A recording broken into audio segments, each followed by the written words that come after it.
to have you here on board. So thank you very much once again. Uh, Today's presentation would be on Lilium, if we can produce Lilium for the export. So we will see the presentation, and we will see the possibilities of growing Lilium for the export. So as we know, India is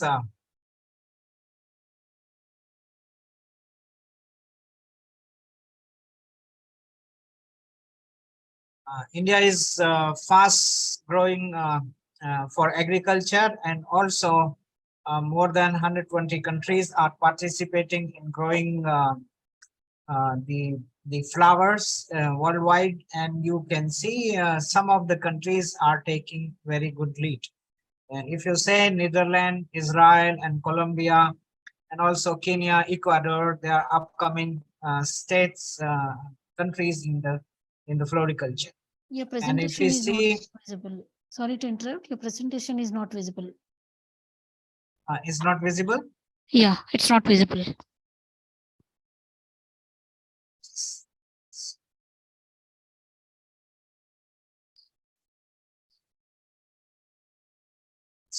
And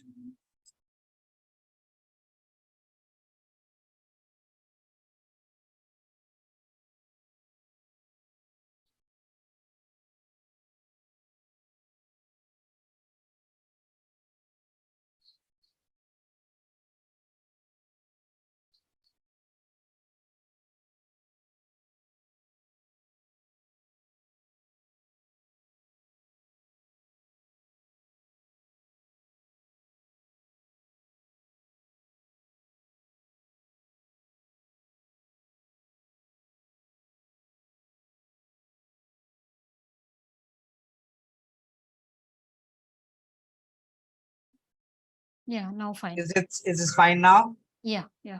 Okay. So in India, floriculture industry is keeping its pace with the upcoming world, and also providing a lot of employment in the country.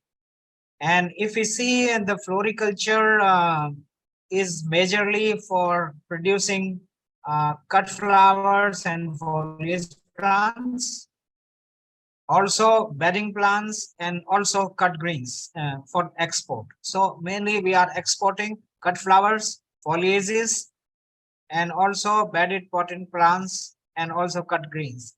So if you see the economic importance of flowers in India and also worldwide, so the lot of flowers, they are used for loose flowers and also high value cut flowers, as the traditional industry is changing into growing more and more cut flowers for uh, commercial purposes. Hence, earning revenue has become a very important field in case of cut flowers. So cut flower industry is coming like anything. And if we see the in export arena, if we see in India and also in other countries, so every country has a pattern of flower chain, production chain, that at the same time they produce cut flowers domestically, and also import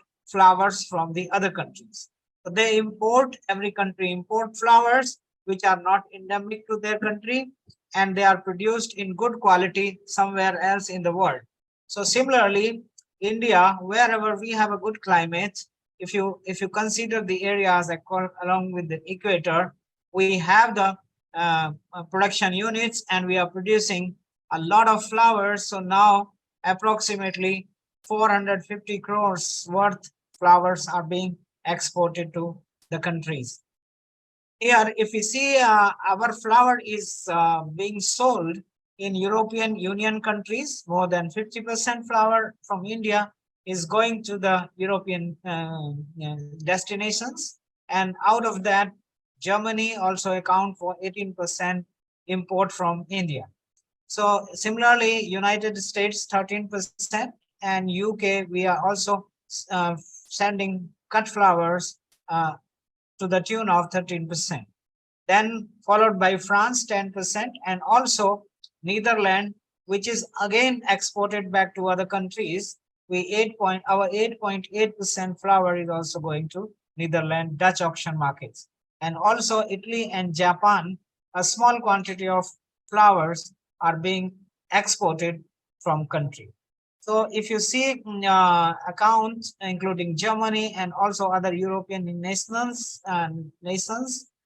we export up to 70% flour and flour products. So if we see as today, the India's floriculture industry, which is growing at a very fast pace, and now the traditional floriculture is taking into the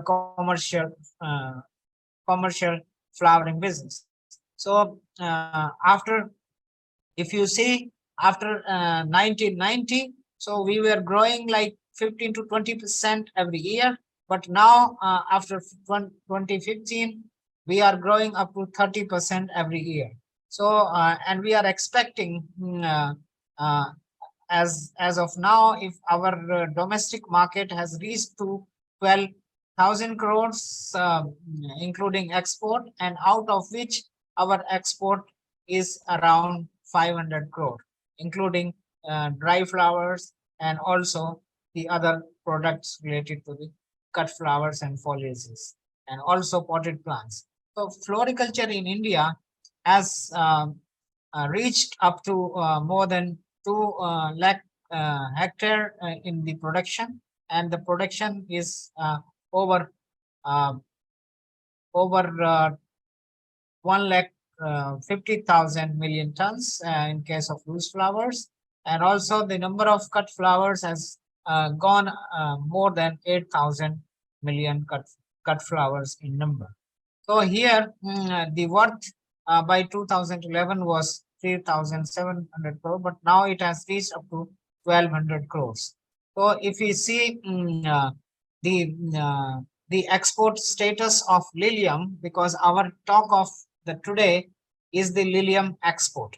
So if we see the recent data of the Lilium exports, so India is sending its produce almost to more than 70 countries, but it is indirectly reaching to more than 250 countries in the world.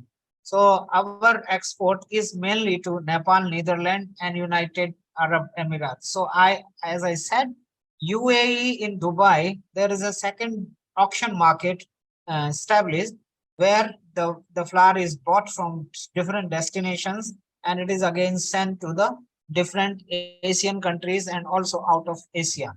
So this, if we see our neighbor Nepal is also buying Lilium from us, and also a large quantity of Lilium is going to the Netherlands Dutch auction market. So simply, if you say that in comparison to the other countries also, if you see the maximum consignments of Lilium, we are sending to the Netherlands, followed by Colombia and China. And you can see the Lilium and its product, they are specified in the export codes, 3 export codes, where we have the categories of cut flower and also the potted flowering plants, and also the other produce. So if we see uh, Lilium is a very potential crop. It's of course it's very ornamental, and for their shape, size, different colors, and also to be grown in the different climate and seasons. So here the export potential in this crop is enormous, and we can see here we have different types of Liliums growing in the greenhouses, and also in open fields we will see. So largely in India, we were growing like Asiatic types until the last 10 years, but after 10 years, when the European Union was open and the exchange of the planting material was continued, so we have the LA hybrids. So apart from the Asiatic varieties, which are you can see here, they are old variety: Connecticut King, Grand Paradiso, Elite, um, Elite Rex, and Prato, Solemio, and Poliana. And the Oriental types were also very famous, like Stargazer, Marco Polo, Casablanca, and also the Lilium hybrids. So now the Lilium hybrids are mostly common in the market. The advantage is, if you can compare, the plant is very robust and the flower size is bigger, and they can usually take less time to grow and give you cut flowers. So these are the difference of the varieties. So hybrids are very vigorous in nature, and the perfect technology to overcome a seasonal dormancy can be taken out from this from the market. So you get the rested bulbs. So you can see here the bulb size is more than 16 mm. So this size of bulb is perfect for planting, and then within 105 to 120 or 130 days, so different varieties can give you a good cut flower. As the seed production is concerned, so the seed production is normally taken in the hygienic areas and can be separated and also treated against several soil-borne fungal infections, and where the sorting machine can be used to grade them, and also the soilless and soil farming can be done. This is an advantage because your soil is not disinfected with the inoculum every time you plant the bulbs, and you can take the trays as such out, and you can take a crop in the tray itself. So this is normally a practice, and this because of sanitation and the plant quarantine measures. So this is very essential and mandatory to grow in a disinfectant medium. It's always better to grow in the media for the export requirements. If you grow in the soil, then the care should be taken that the inoculum should not go in the export consignment. So therefore, it is very well established that if you take the crop in the soilless media in the crates, so this is very easy to displace the crates after the crop is harvested and it's taken out, and also an ease of irrigation and also fertigation and also removal of the bulbs from the crates is very easy. So you don't have to exercise for uprooting. So you can place the trays itself in the cold temperature so that the seasoning of the bulbs can be done over time and dormancy can be recovered from this. So this is how a complete crop can be taken in the trays itself. So this is a recent and modern technology to use the soilless medium with the trays, and a good crop can be taken in 105 days at the maximum. So therefore, it is very easy to schedule the crop also for export. And because for export, we need to produce a large quantity with good cut stems, and also as good as possible the best quality cut flowers. So here you can see the production system. If we can do in India, in NCR, there are a lot many greenhouses where one crop is easily taken in the soil medium. But every time, if you use the new soil, new site is good, or you cycle two crops in between for another 2 years, and third year, after 2 years, in the very third year, you can take a fresh crop of Lilium. So this is a very diminutive crop in the naturally ventilated polyhouse. So the time frame to grow Lilium for export is October. October planting is the best best coming in December and January, where there is a demand for cut flower in the international markets. So on Happy New Year and Christmas, and also in Easter, there is a huge demand for cut Lilium cut flowers. So here, if you see the greenhouse structure, as I said, they can be grown. If you want to grow in one season, one crop in 1 year, then you need to have a greenhouse, maybe up to 4.5 meter gutter height, and then you can grow. If the temperature is very high, then you can cool the greenhouse. If it is low, then you can heat the greenhouse. So if we are falling in the zone like Uttarakhand, Himachal, where the temperature is normally low, so therefore we can heat the greenhouses to some extent. And if we are in the tropical areas where we need to cool the greenhouses, we can do the cooling from evaporative system. At the same time, the requirement of CO2, if it is not in the tropical and subtropical zone, then by burning charcoal, CO2 can be replaced or can be enriched in the same polyhouse or greenhouse. And also, if you have a less light available, then an additional lighting of 4 hours per day for 30 days can be given in the initial stage of growth. So this is very important, that if you're growing in the hills and the temperature is lower, then there is a normally slow growth. The plants remain little stunted, but you can see the flowers, buds are also not that uniform.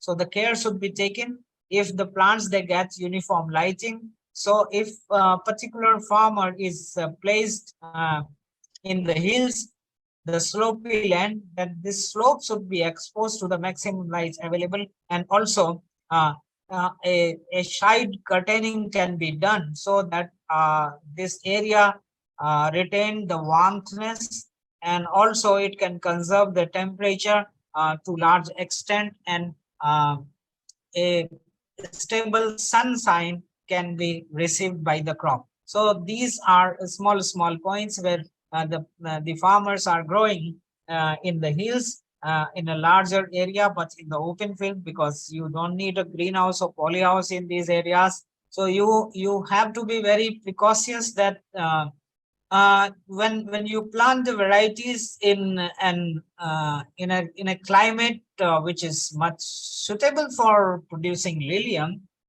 that you can see the irrigation requirement is very enormous. If you over irrigate, then some of the varieties which normally are not adapted to the high moisture, soil moisture content, they can give you the sign of yellowness. It does not mean that the crop is deficient for the nutrients, but that may be because of more moisture. So the care should be taken that excess moisture can be removed immediately. There should be no over irrigation. And at the same time, if you have deficiency symptoms, you can recorrect by spraying the nutritional doses. So at the same time, this crop is very important for having the high moisture regime. So high moisture regime does not mean more than 85%, but because the leaf area is so high, so all leaf, if they are not stressed, then they will give you a good cut flower and the freshness. So 80 to 85% humidity should be maintained in the greenhouses or in the area which is growing. So normally flooding a small water in between the beds can the humidity can be increased, or if small fogging can be done in the times when there is a perfect sunshine and little higher temperature, so that before evening a crop becomes dry and you do not have any chances of powdery and downy mildew. So this is about the light, humidity, and also now we come to the forcing of bulbs. This, if the bulbs are not forced enough before growing and the dormancy is not taken out, then they will not germinate at the same time. So a heap can be done in the cold for 8 weeks or like 2 months, then the dormancy is over. So and then this at 16 to 21 degree centigrade temperature. So if the 16 degree centigrade temperature is in the night and 21 degree centigrade is crossing in the day, then this is the perfect time for the transplanting the bulbs for. So here, as I said, you can grow a good quality lilium in soil, but the pH value of that soil should not go beyond 7. So if it is 6.5, then it's very perfect, or less than this, and the soil is aerated, light soil, and it gives you a very good medium to grow. So EC also should not exceed 1.5. So this is 1.2. More than 1.2 becomes a little stressness for growing lilium. So here we in the soilless media, if we have, then we can have the cocoa peat, perlite, and vermiculite mixture. So here, as I said, that can be grown in the trays. The trays, if you take the mixture of cocoa peat, perlite, and vermiculite, where 4:1:1 ratio or 5:1:1 ratio for growing lilium can be followed. So approximately 19 kg of soilless media can be spread in 1 square meter crates or trays, soilless polythene trays, double layer trays, and the planting can be done at 4 to 5 inches. So as I said, that a lot of people are growing in open fields in case of hills or mild hills, where the in the middle of the day the sunshine or sun temperature is high. So spreading a 40% shading net is an ideal, both ways, to increase the stem length and also to have the good quality leaves along with the cut flower. So this is very good for. So as I said, the planting depth is very important. So in case of soil, 5 to 6 inch planting depth can be kept, and similarly in growing media, at least 4 inch depth a bulb should be planted. So the reason is, when you plant a bulb, normally it produces the daughter bulb, and daughter bulb is produced on the top of the bulb. It's not down the bulb, it's top of the bulb. So normally, to give enough space to let the new bulb develop, so we need to plant at least 4 inch deep in the soilless media and 5 to 6 inch deep in the soil beds. So here, depending on the varieties, if we have LA hybrids, then our planting distance can be 16 to 18 centimeter, and where 36 bulbs can be accommodated in one square meter. And if we have the small size Asiatic bulbs, then we can plant 15 to 15 centimeter to accommodate 48 or 49 bulbs per square meter. So this is about the planting density and also irrigation. So if we see the irrigation, normally if it is not done by the drip irrigation system, so it's hardly to control, but care should be taken that there should not be flooding or there should not be too much dry of the fields. So continuous moisture can be maintained in the field itself. At the same time, if you are following the drip irrigation system, so normally if we say the per meter square water discharge can be around 6 to 8 liters in the summer, and or higher temperature timings, or if you have the less temperature, then 4 to 5 liter per square meter irrigation can be done to use the irrigation system. So here you can see a viable crop can be planted even in the floods, but the care should be taken that the accumulation of water at different zones cannot be taken. So now coming to the harvesting of cut flowers. So if you have to harvest the flowers, so slightly the petals, they starts unfolding and you can harvest them. And if you have time to transport them, then you can put in the cold storage in the tight bud stage. And when they start opening, then you can put into the sleeves, and along with the sleeves, that can be transported to the destination of market. Or for export, if it is a tight bud or swollen at the swollen stage, that is swelling a bit just to open. So normally in the European lilies, we harvest at the tight stage when they start swelling. And in Asiatic types, when the flower opens and so its color, then they need to be harvesting for exporting.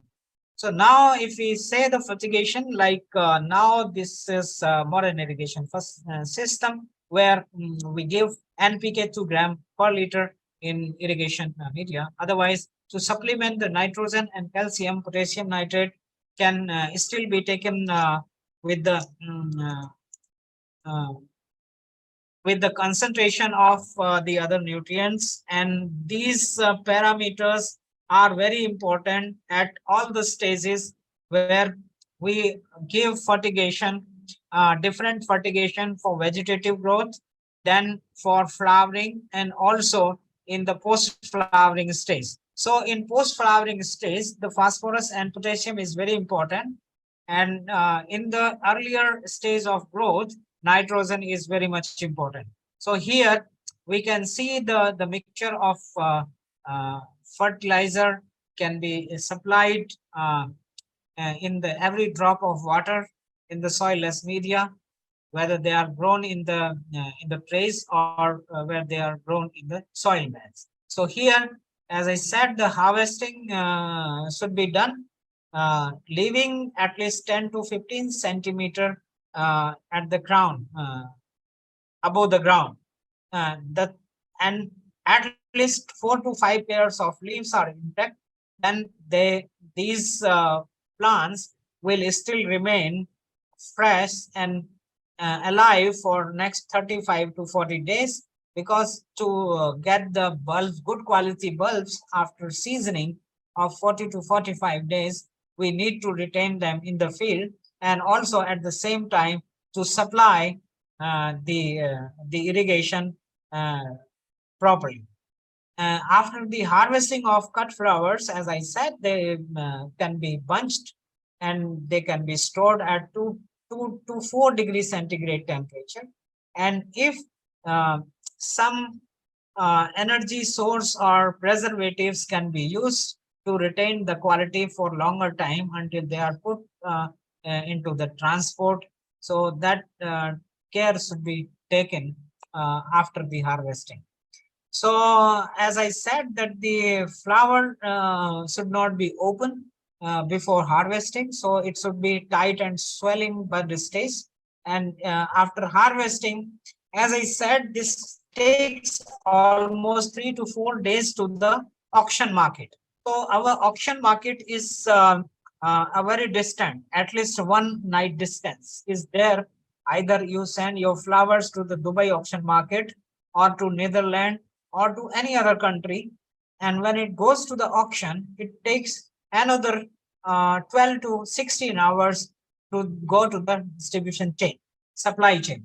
So here you can see the how plants and the flowers, they come in auction center, and people, they look at the screen, the information of the cut flowers, they go on the screen in the auction, and those the buyers, and you can see in the panel, it is showing the grade, the quality, and also the price. If somebody wants to buy at the same price which is being quoted here, so they can click and buy the quantity as desired, because the every customer panel is equipped with the quantity, rates, and also the code for buying the cut flowers. So this is how the auction is held in the auction market. And you can buy even online, sitting in any country at the same time. So this was all about the cultivation of Lilium and the opportunities for the export.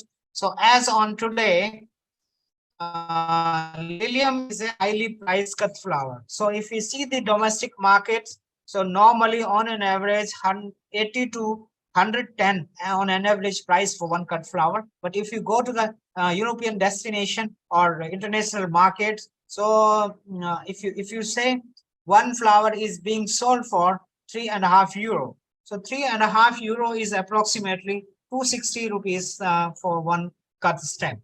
So if you can imagine that 10 to 15% or 20% cost is involved in the export process, then still you have 100 to 150 rupees margin, the profit margin in the Lilium cut flower. So it is highly priced, and also it's a premium cut flower in the international market.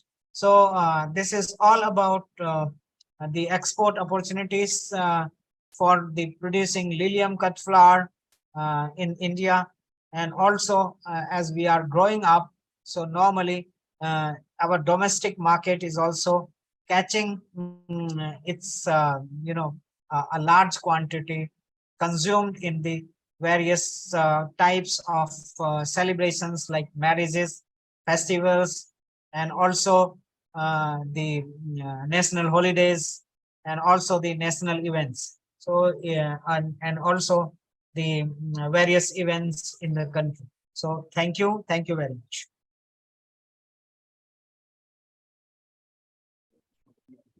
Thank you, sir, for the detailed presentation. Now I'll take up some questions.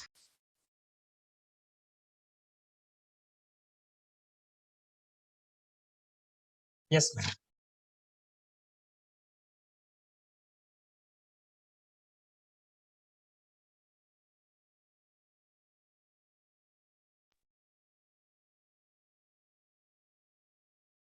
Okay. So the first question is, what are the potential export markets for Lilium flowers?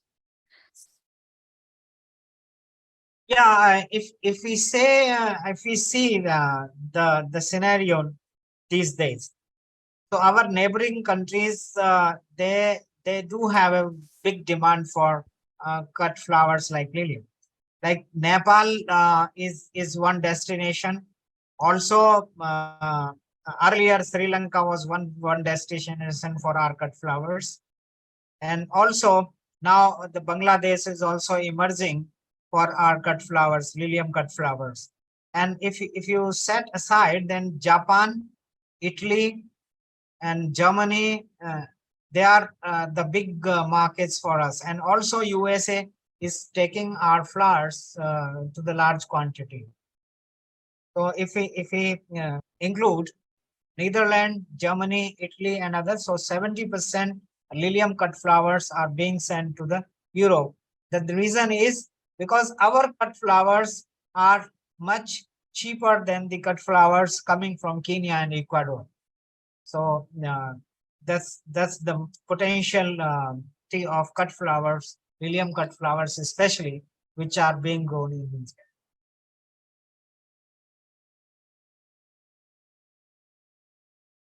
Okay. Next. Yeah. Are there any specific quality requirements or certifications needed to export Lilium flowers?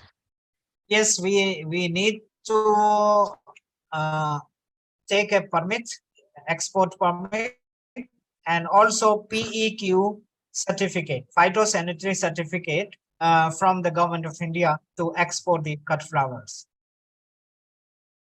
Okay. And how can farmers and agri entrepreneurs tap into the export opportunities for Lilium flowers? Yes, it's two ways. It's because we have an agency called APIDA. APIDA is also coordinating the export of cut flowers from India.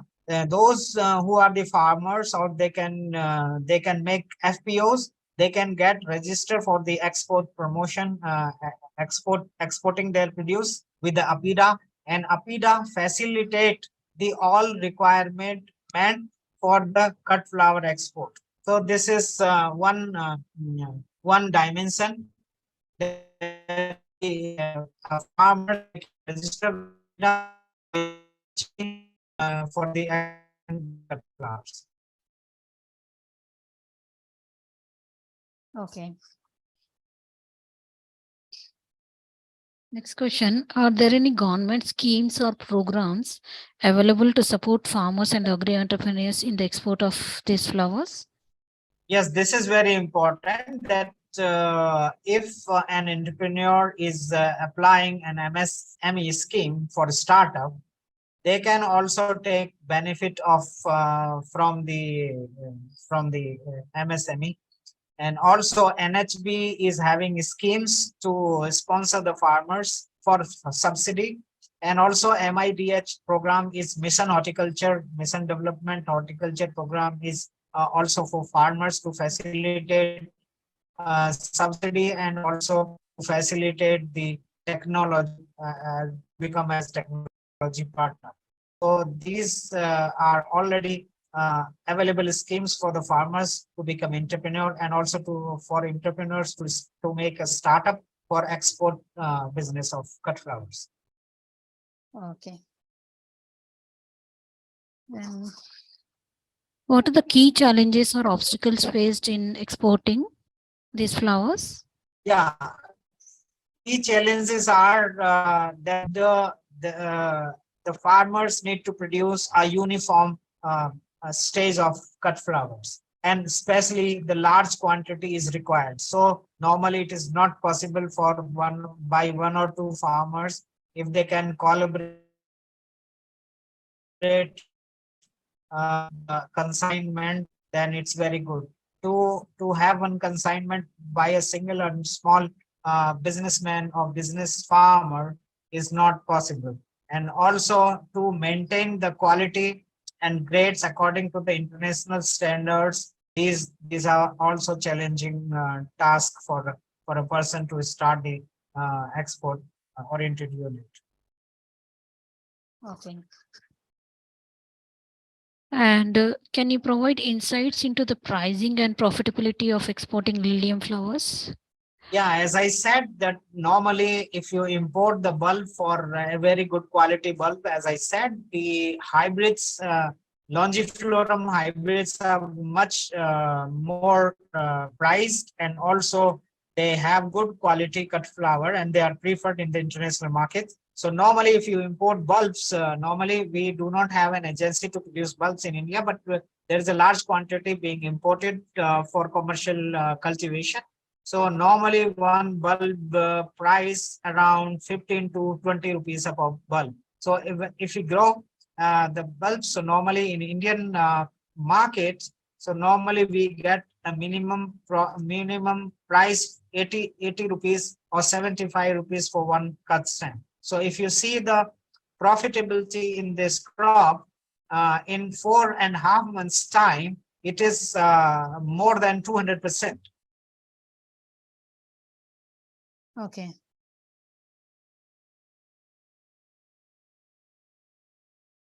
Okay. Are there any specific marketing strategies or channels that are effective for promoting Lilium flowers in the international market? Yes, it has happened that our Indian market is very erratic, and normally every year we do not have a same festivals at the same time, marriage season at the same time, and sometimes our the flowering time do not coincide with the demand in the market.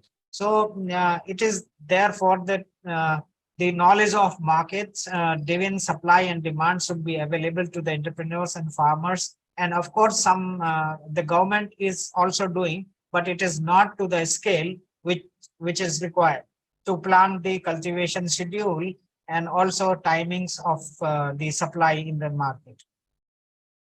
Okay. And next question.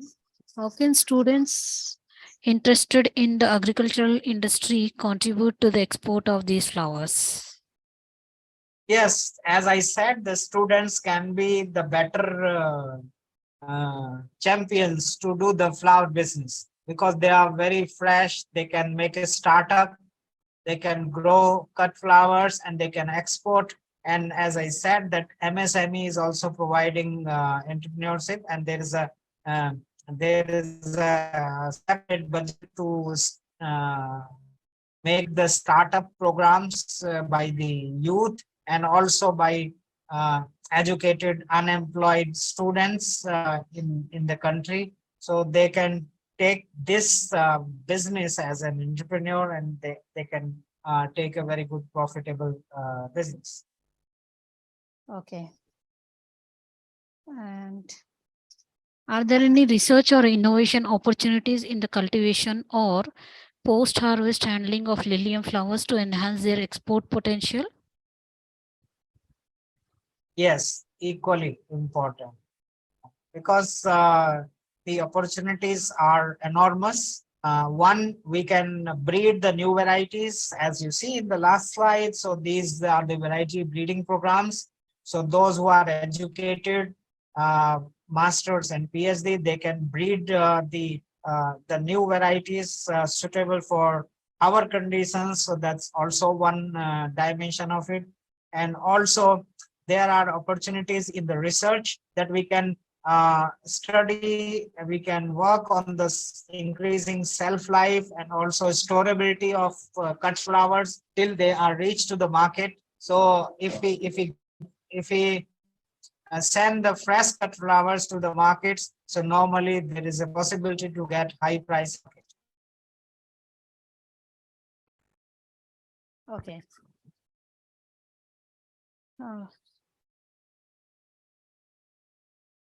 Yes, ma'am. Okay, sir. I don't see any more questions from our participants. So now we have come to end of question round.